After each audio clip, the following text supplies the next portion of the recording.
벌써 시간이 3월 마지막 주하고 오늘 3월 말일이죠. 시간이 너무 빨리 유수와 같이 이렇게 지나가는 것 같습니다.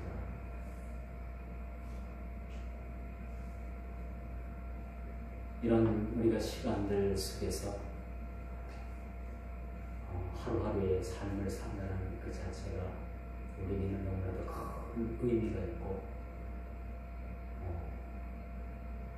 이런 우리가 시간들 속에서 거룩하신 우리 주님과 교제하는 삶을 산다는 것이 얼마나 행복한 것인가.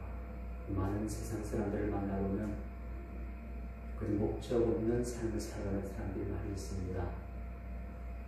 그래서 비속어지만 시간 죽이기 하는 사람들도 있더라고요.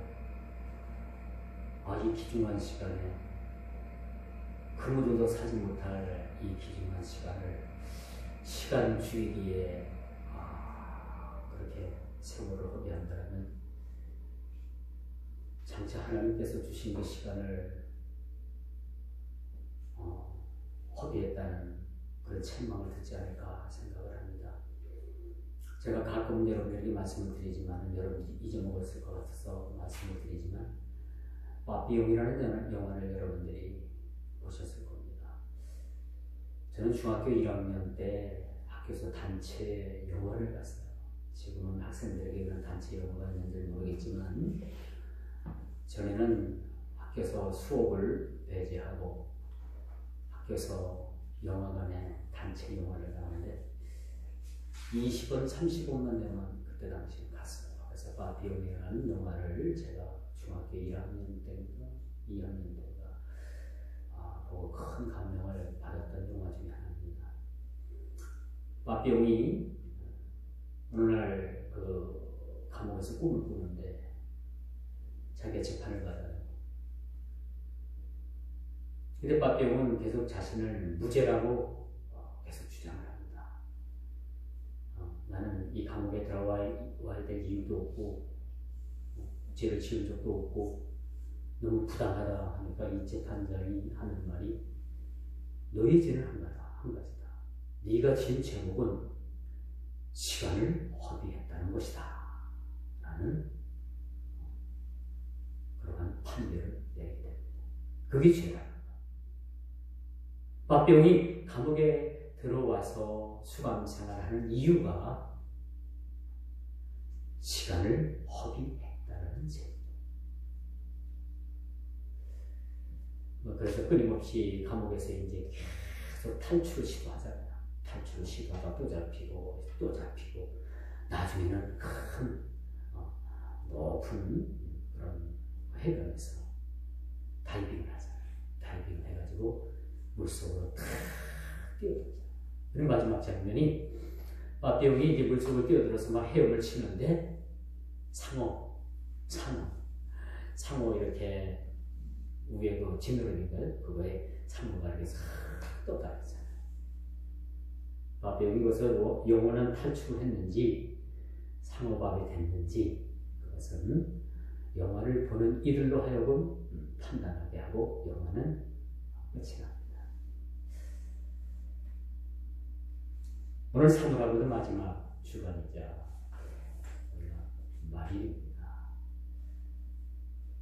내일이면 완전한 꽃피는 4월이 우리를 또 이렇게 맞이하게 합니다.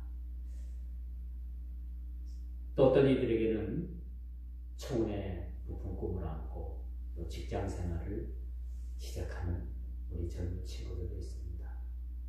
하여튼 이 4월은 아무쪼록 우리들에게 있어서 정말 복되고 또 우리 인생 깊이 주님께서 개입하셔서 우리 삶이 좌우나 우로나 치우치지 않는 그런 멋진 삶이 되었으면 하는 바람에서 서두의 말씀을 드리겠습니다. 오늘 이 본문 말씀을 보니까 복음을 전해지는 이 선교연장은 말 그대로 영적 전쟁을 보게 되죠. 전쟁의 보상은 드리지 않지만 지금 영적인 전쟁은 계속 되고 있다라고 말씀드릴 수가 있겠죠. 이 전쟁은 그 치열한 그 자체임을 우리가 보게 됩니다. 한 영혼의 구원의 문제는 의식주, 경제, 문화 어떤 요소들보다도 아주 급박한 문제이기도 합니다. 지금 우리나라가 참 잘 살게 되었죠. 밥 굶는 사람 별로 없고요. 옷이 없어서 옷 못 입는 사람 거의 없습니다. 하다못해 이런 얘기하면 안 되겠지만 밥을 얻어먹는 사람들도 옷을 보니까 메이커 옷을 입더라고요. 그래서 우리나라 이 무슬림들이나 이 브라마들도 수준이 세계적인 것 같아요.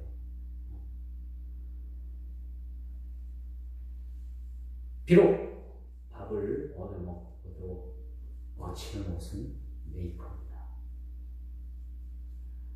이게 어떤 의미가, 제가 그 의미를 부후를 달기 위해서 여러분들에게 말씀드린 건 아니고 우리가 이렇게 잘 살게 되었다는 것. 그런데 이 복음의 문제, 이 구원의 문제, 이 문제는 여러분 먹고 살고 즐기고 하는 문제보다도 훨씬 더 여러분 급박한 문제라는 얘기예요. 뭘 먹을까? 뭘 마실까? 무엇 입을까? 온통 사람들의 마음은 거기 빼앗겨 있어요. 그런데 이것보다도 더 중요한 것이 무엇이냐? 이것은 바로 복음의 확장성, 구원의 문제. 이런 일들이 사실은 상당히 중요한 문제임을 우리가 말씀을 통해서 확인해 볼 수가 있겠지. 오늘 본문에 바울과 더불어서 디모데 실로 안오라는 로마식 표기로 한다는 실라라는 이름을 가진 사람의 이름이 등장하게 되죠. 왜 이 사람들의 이름이 이렇게 먼저 등장을 할까? 이 사람들은 하나님의 전권 대사로 그렇게 세움을 받은 사람이라는 사실들을 우리가 보게 됩니다. 참 하나님 나라를 위해서 쓰임받는 그런 이름으로 하나님 앞에 기록된다는 것이 얼마나 참 귀한 것인가. 저희가 총신을 다닐 때 윤리학 교수인 이상훈 교수님이 계셨어요. 이 교수님은 당시에 서울대학교로 들어갈 실력이 있었고 아버지가 서울대학교 들어갈 원서를 사줘가지고 억지로 원서를 썼어요. 써서 시험을 봤는데 서울대 합격을 했습니다. 근데 이 교수님은 평상시에 서울대를 가고 싶은 마음이 없었고 진짜 목사가 되고 목사가 돼서 하나님의 말씀을 연구하고 학자가 되기 위해서 나는 총신대학교를 가야 되겠다. 그런 마음을 가지고 아버지 몰래 후기대학인 총신대학교 원서를 넣어서 합격을 했죠. 아버지 몰래, 아버지는 서울대를 다는 줄 알고 있었고 이 교수님은 몰래 서울대학을 가지 않고 총신대학을 가서 나중에 아버지가 그거를 알게 됐어요. 아버지의 실망이 너무너무 실망이 크더래요. 자식에 대한 실망. 아버지는 이 교수님이 서울대 법대를 가가지고 장차 판검사가 되길 원했는데 몰래 총신대학교를 바꿔서 학교를 가요. 나중에 이걸 안 아버지의 마음이 얼마나 그 아들에 대해서 실망이, 그 교수님이 하는 말이 나의 아버지가 나에 대해서 그렇게 큰 실망하는 그런 눈을 가지고 나를 바라본 것은 내 인생의 처음이자 마지막이었을 것이다. 그런 고백을 저희가 학생 시절에 충신 다닐 때 그런 얘기를 하더라고요. 그러면서 그 교수님이 자신은 지금도 자기가 아버지의 뜻을 어기고 이렇게 한 것에 대해서는 정말 하나도 부끄러움이 없고 후회함도 없다. 그래서 이분이 공부를 총신대학교를 마치고 또 외국으로 유학을 가서 박사학위를 받고 총신에서 윤리학 교수를 하고 있습니다. 참 귀하다고 저는 생각을 해요. 그래서 이걸 들으면서 우리 인생의 방향을 어디를 설정하는 것이 참 좋을까? 세상의 하려움인가? 아니면은 빈궁함과 초라함이 그것을 극복하는 못하는 삶을 살지라도 그곳에 하나님께서 계시고 역사하시고 일하시는 곳이라면 이곳이 사실은 하나님께서 원하시는 그런 우리 삶의 현장이 아닌가 라는 생각을 가져봅니다. 우리 젊은이들에게는 좋은 직장도 사실 필요하겠죠. 그러나 하나님께서 우리에게 인도하시는 직장을 또한 하나님께서 허락하신 건 그곳에서도 하나님께서 여러분들이 필요한 역할이 있기 때문에 보내주셨다라고 생각하면 하나님께서 나중에 그 일들을 통해서 또 전화 의복도 주십니다. 그래서 우리는 항상 가장 좋은 것을 택한 롯의 자세랍니다. 롯 알죠? 아브라함의 조카로. 롯이 바라봤던 그 땅은 너무나도 비옥하고 물이 풍부하고 심는 것마다 곡식마다 풍성함을 이뤘던 것이고 아브라함의 조카가 롯이 그 풍성한 비옥한 땅, 그 땅을 택했지만 결국은 그 땅은 하나님께 대한 죄가 하늘을 찔렀기 때문에 그 땅을 하나님께서 멸망시키고 말으셨다는 사실. 사랑하는 성도 여러분, 오늘 본문에 바울, 디모데, 실로하는 그런 인물이 나옵니다. 실로 이 사람들은 하나님 나라의 전권대상.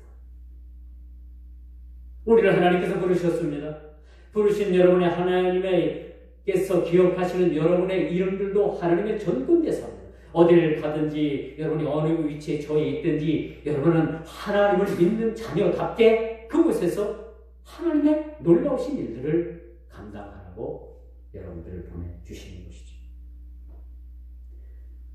우리 세 사람 이름 가운데 실로아나라는 사람이 있습니다. 로마식 표기 이름인데 이 사람을 히브리식 이름으로 부르면 신라라는 헬라식 표현으로 이 이름을 바꿉니다. 이 사람은 로마 시민권을 가졌던 사람입니다. 당대의 로마 시민권을 가졌으면요 아주 엘리트 중에서도 엘리트예요. 로마 시민권을 가졌다. 보통 사람은 아니지. 그리고 이가 주님을 위해서 목숨을 아끼지 않았던 신실한 그리스도인이었다는 것을 많은 그리스도인들 중에서도 존경과 또 높이 칭찬받는 일에 합당한 인물이었다는 것을 사도행전 15장 22절에서 신라라는 그 이름에 대해서 말을 해주셨습니다. 우리 유일상 성도님이 이제 떠나가신 지 며칠쯤 됐어요. 장례식 때 제가 그 유족분들에게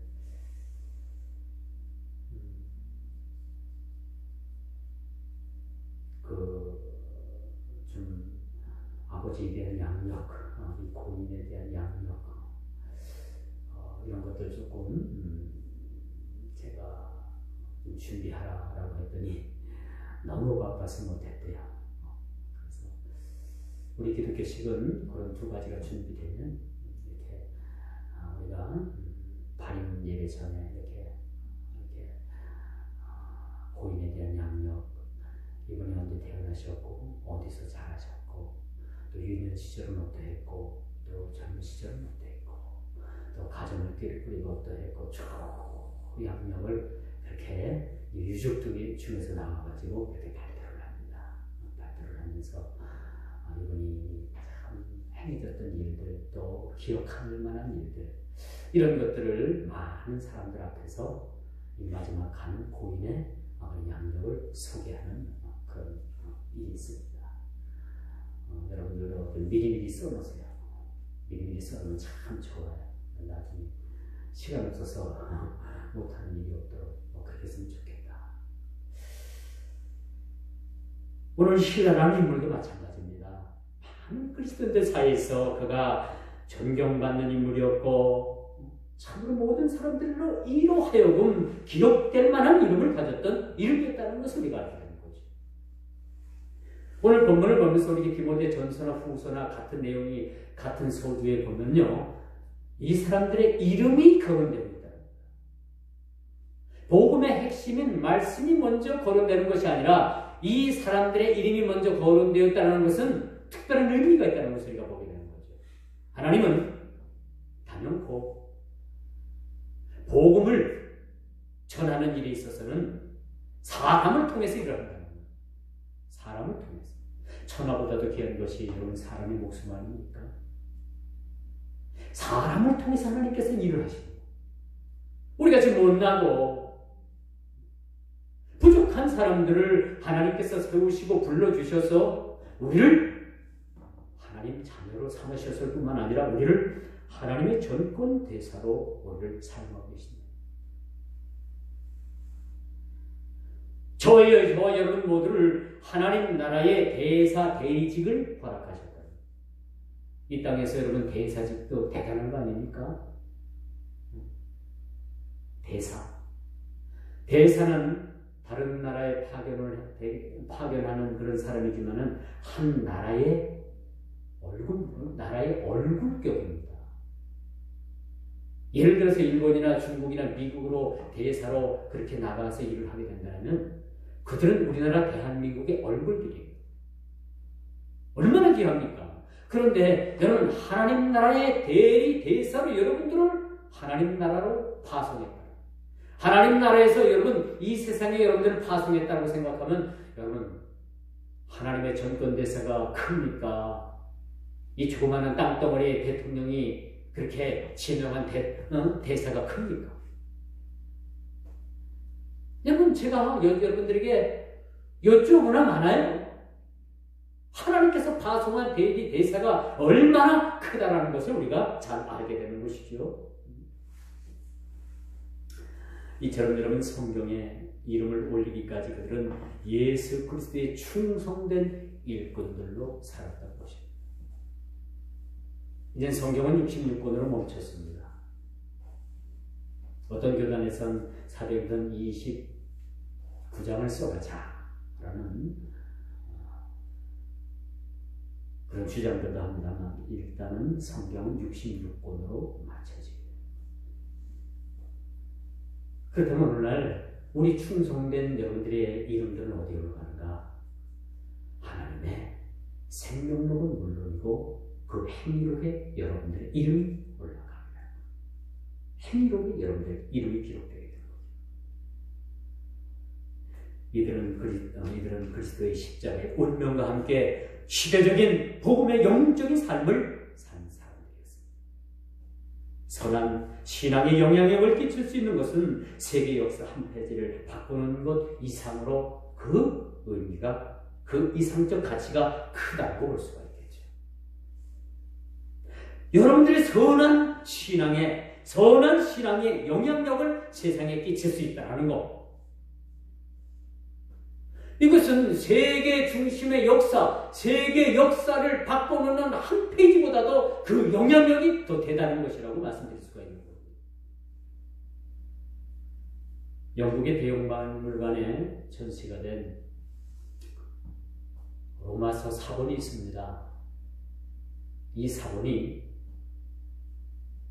그 사람들 말로는 인도라는 거대한 땅을 주고도 서로 맞바꾸지 않겠다라고 이렇게 말합니다. 이게 얼마나 대단한 겁니까? 그 로마서 사본이 지금부터 한 2000년, 많아야 2000년 역사를 가지고 있고 또 그런 자료지만 이 가치가, 이 고고학적 가치가, 이 고고한 세상적 가치를 뛰어넘어서 우리가 신앙으로 이것을 해결할 때는 그 인도라는 거대한 땅과도 안 바꾼다는 거예요. 얼마나 이것이 대단한 일입니까? 복음을 얼마나 가치 있게 보느냐라는 것이 관건이라고 볼 수가 있겠죠. 수년 전에 새벽에 날아든 비도가 있었습니다. 분당에 있는 교회, 그 교회에서 부목사님을 우이시로 해서 여러 성도들이 아프간으로 선교여행을 떠났죠. 그런데 선교여행을 가서 선교를 해보기 전에 그들이 포로로 잡혀서 일부 사람들은 석방되고 거기 부목사님과 다른 교육자 한 분이 그만 그들에 잡혀서 목이 달아나고 말았습니다. 우리나라가 아주 떠들썩했죠. 왈칵 뒤집어졌어요. 외교는 물론이고 우리나라 기독교에 아주 대단한 충격을 줬어요. 그때 당시에도 유튜브가 발달했기 때문에 그들을 참수하는 내용이 그것이 유튜브에 그대로 동영상이 올라와가지고 더 큰 충격을 줬죠. 이렇게 그들에 의해서 피랍되어 순교를 당한 일이 있었습니다. 오늘날 그 젊은이들의 희생은 결코 헛되지 않다는 것을 저는 말씀드릴 수가 있습니다. 그렇게 그들은 그곳에 가서 선교 현장에 가서 선교를 하지는 못했지만 그곳이 그 아프간이라는 땅, 아랍이라는 땅, 그곳에 가서 그들이 순교함으로 인해 가지고 이 복음은 세계 어느 곳에든지 들어가야 된다는 강력한 메시지를 그렇게 주게 되었다는 사실입니다. 오늘 본문에도 우리가 데살로니가를 향한 하나님의 사랑을 우리가 보게 됩니다. 오늘 사도가 데살로니가 교회를 위해서 감사할 수 있었던 이유가 무엇입니까? 이 데살로니가 교회를 위해서 편지한 그런 내용이 무엇이라고 우리가 생각합니까? 데살로니가 교회의 성도들은 했었고 기도의 능력을 체험했던 사람들이었고 성도들의 넘치는 교제가 있었던 교회였습니다. 성도의 믿음의 수고가 끊이지 않았으며 믿음의 역사의 경험과 사랑의 수고와 봉사가 넘쳤다라고 성경 본문은 그렇게 증거해주고 있습니다. 그들에게는 그리스도에 대한 소망과 인내가 복음이 말로만 이룬 것이 아니라 하나님의 능력과 성령의 능력이 그들에게 주어졌다고 말해주고 있음을 우리가 보게 되는 거죠. 그리고 교회는 날마다 예수 그리스도로 말미암아 든든히 서가게 되었다라고 성경은 그렇게 증거해주고 있습니다. 데살로니가 교회는 비록 역사는 짧지만 이 성도들의 복음에 근거한 다른 신앙을 소유해서 하나님의 풍성한 은혜가 날마다 넘치고 성장했던 교회로 기록되어 있다는 사실입니다. 이처럼 바울이 하나님께 감사하는 마음을 가졌던 것은 간섭적이며 형식적인 것이 아니라 마음속에서부터 부단히 계속되어지는 참된 그런 믿음에서 우러나오는 그런 고백들이 데살로니가 교회의 성도들에게 넘쳤다는 사실에 대해서 감사하고 있습니다. 그러므로 그들은 복음의 증인으로 살았다는 거죠. 우리는 이 서신서를 대하면서 복음을 증거하는 일에는 때와 장소를 뛰어넘는다는 사실을 다시 한번 확인하게 됩니다. 그리고 그리스도인다운 삶의 일치를 가져야 됨이 매우 중요한 사실로 이것이 우리들에게 요구되고 있다는 사실도 우리는 깨달아야 되는 거죠. 복음은 결단코 말이 있지 않고 능력이 있습니다. 고린도전서 4장 20절에 보니까 복음 말이 있지 않고 능력이 있다. 형식적이고 모방적이지 않는 이 복음의 능력은 세상을 변화시키기에 충분한 누룩과도 같은 강력한 그런 다이나믹한 그런 강력한 요소를 가지고 있다는 거죠. 이것이 복음의 능력입니다, 사실. 이런 복음의 능력을 우리가 체험하게 되면은 사실은 위대한 일들을 감당할 수 있는 거예요. 반면에 사탄은 예수의 이름을 사칭하는 자 앞에서는 꿈쩍도 하지 않는다는 사실.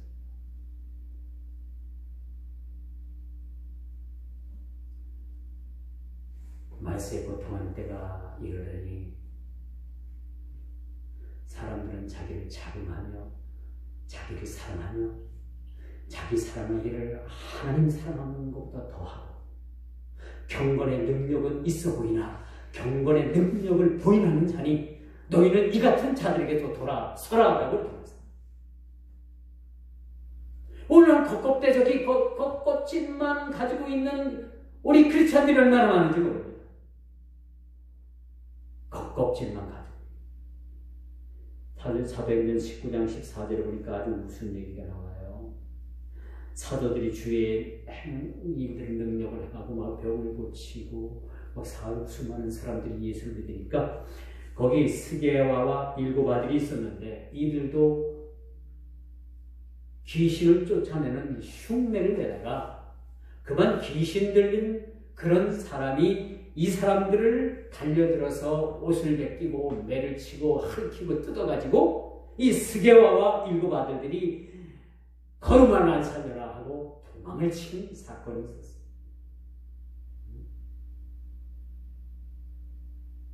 주의 능력을 받지 못하고 예수의 이름으로 귀신을 쫓아낸 데다가 오히려 귀신들에게 겁박당하고 완전히 키로당해가지고 혼비백산에서 달아났던 사건이 있었습니다. 귀신들이 그를 올라타고 옷을 벗기고 매를 치고 핥히고 뜯고 이 스게와라는 7 아들이 그냥 도망을 가버렸죠. 여기서 우리가 얻는 교훈이 있습니다. 주의 능력을 우리가 받지 않고는 주의를 감당할 수 없다라는 그런 아주 당연한 결과를 우리에게 말씀합니다. 우리가 예수를 믿어도 능력 있는 그리스도인이 돼. 능력 있는 그리스도인. 이거 우리에게 사실 필요합니다. 우리 데살로니가 성도들 삶 속에는 그들을 향한 하나님의 은혜가 구체적으로 나타나고 있습니다. 본문에 보니까 그들은 신앙의 덕목을 가지고 있었는데 믿음, 사랑, 소망을 늘 가지고 있습니다. 초대교회 널리 사용되었던 이 용어입니다. 데살로니가 교회 성도들이 부르짖은 삶의 구호 가운데 믿음, 소망, 사랑 이 3가지는 그들에게 있어서 항상 그들의 삶의 전부였다라는 것을 오늘 본문은 우리들에게 가르쳐주고 있죠. 그래서 즉 믿음, 소망, 사랑의 이 3가지 정목들은 그리스도인들의 모든 삶의 영역을 지배하게 된다는 겁니다.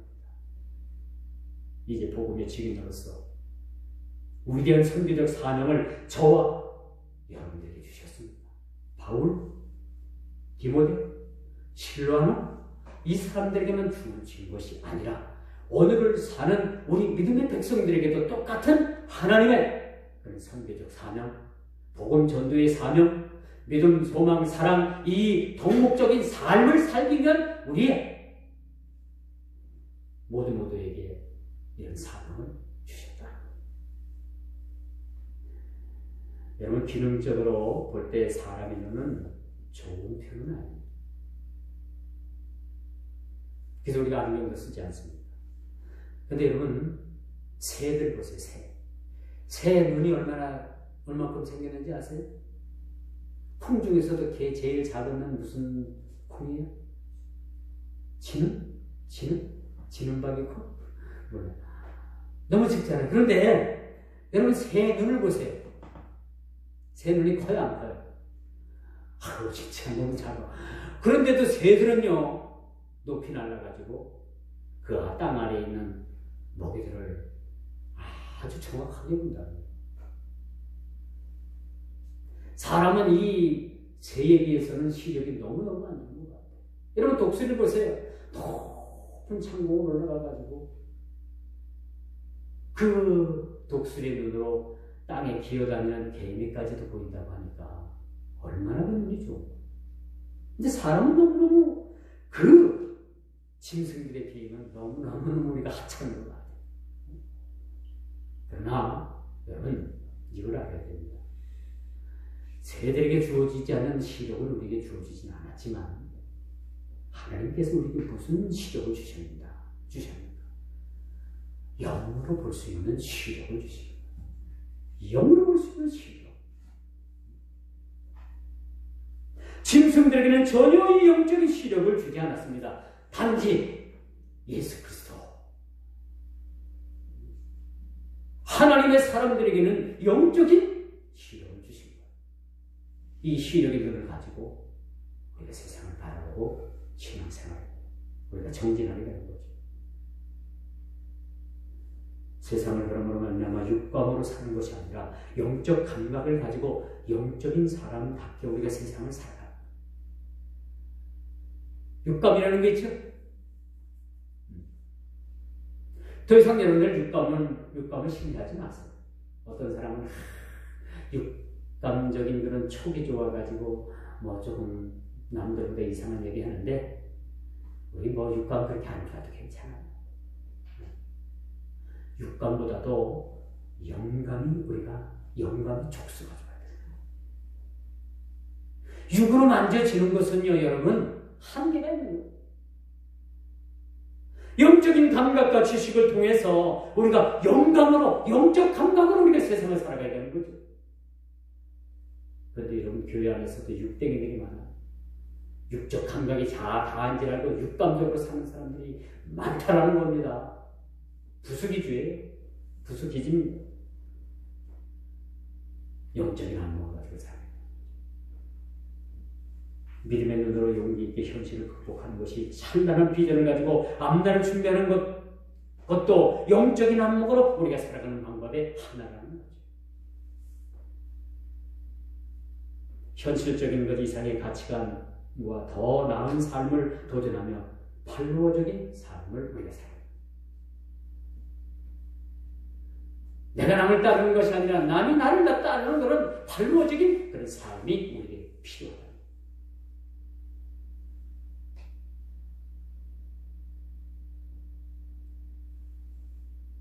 이제 말씀을 결론을 맺습니다.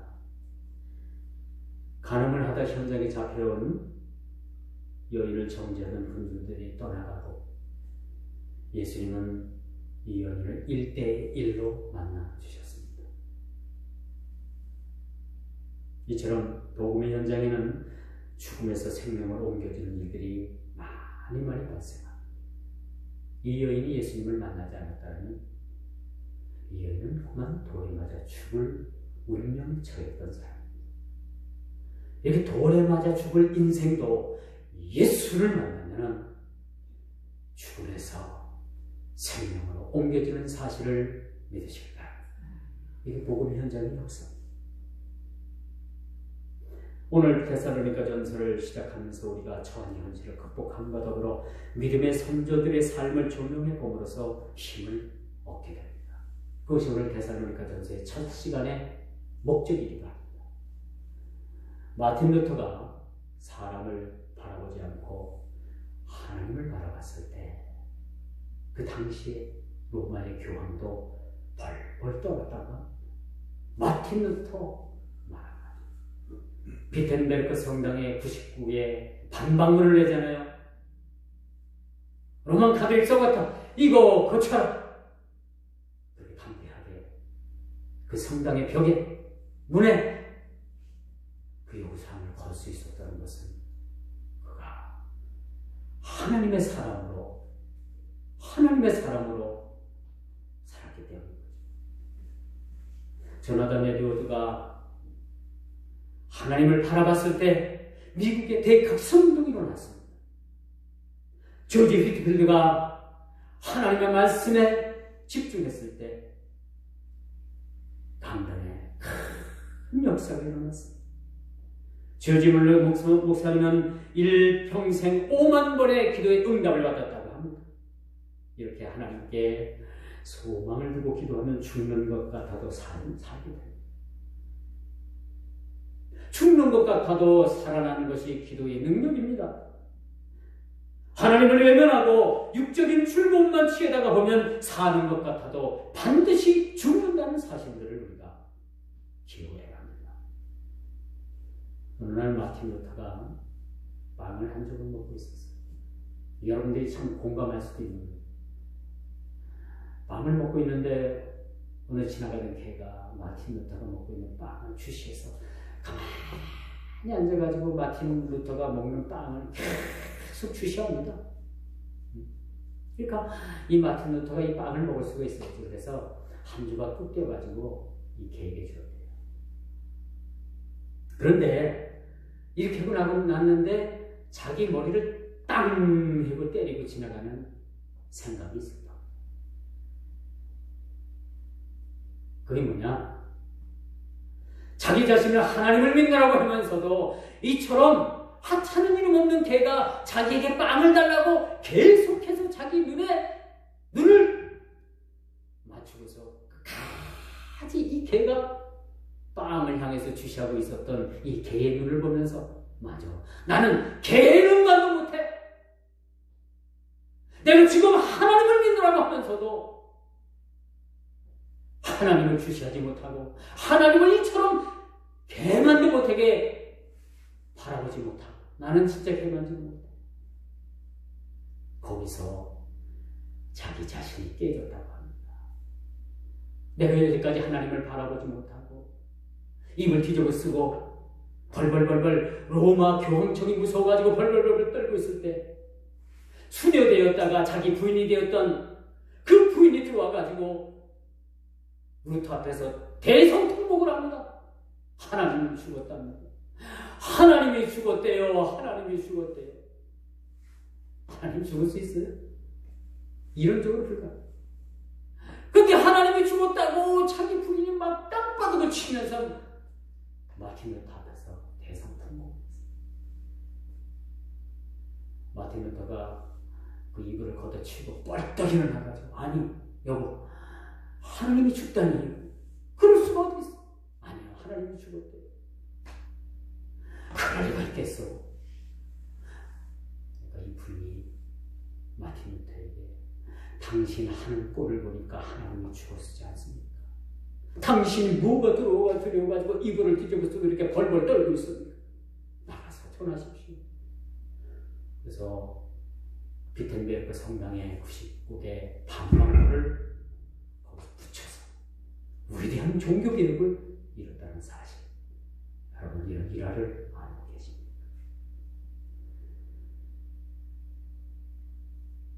여러분 집에서 키우는 개가 여러분들이 뭘 먹으면 계속 먹는 걸 조심하고 부스러기에서 줄 해가지고 예수님께서 이 이방인을 해가지고 마땅히 이것을 개에게 취해서 이것을 개에게 주는 복은 없다. 주님, 개도 주인의 상에서 떨어지는 부스러기를 먹고 사나이다. 여러분 집에서 키우는 개가 여러분들 뭐 한번 먹어보세요. 얼마나 개가 그 먹는 것을 향해서 그 주인을 주시하는지 압니까? 하다못해 그런 하등 동물도 그런데 우리 인간이 주님을 바라보는 마음, 주님을 믿고 안 믿고 대충 너무 저는 부끄럽다고 생각해요. 여러분들에게 들려주는 말이 아니라 제게 주는 말씀입니다. 대충 우리가 이렇게 예수를 믿고 하나님 앞에 섰을 때 어떻게 하나님 앞에 설까? 그런 생각을 가져봅니다. 주님, 개가 빵을 사모하는 것만큼도 하나님을 바라보지 못했습니다. 이제부터 주님만을 바라보고 살게 해주십시오 하고 마틴 루터가 결단을 했답니다. 그리고 종교개혁을 이루어 세상을 바꿀 수가 있었습니다. 지금 가장 중요한 한 가지 사실, 이것은 우리가 우리 대한 복음의 사명대로 우리가 서야 된다는 사실. 복음 전도자로 우리가 세워져야 된다는 거죠. 그리고 저와 여러분들을 불러주셨다는 사실. 이 사실들을 우리가 그러면 마음속 깊이 각인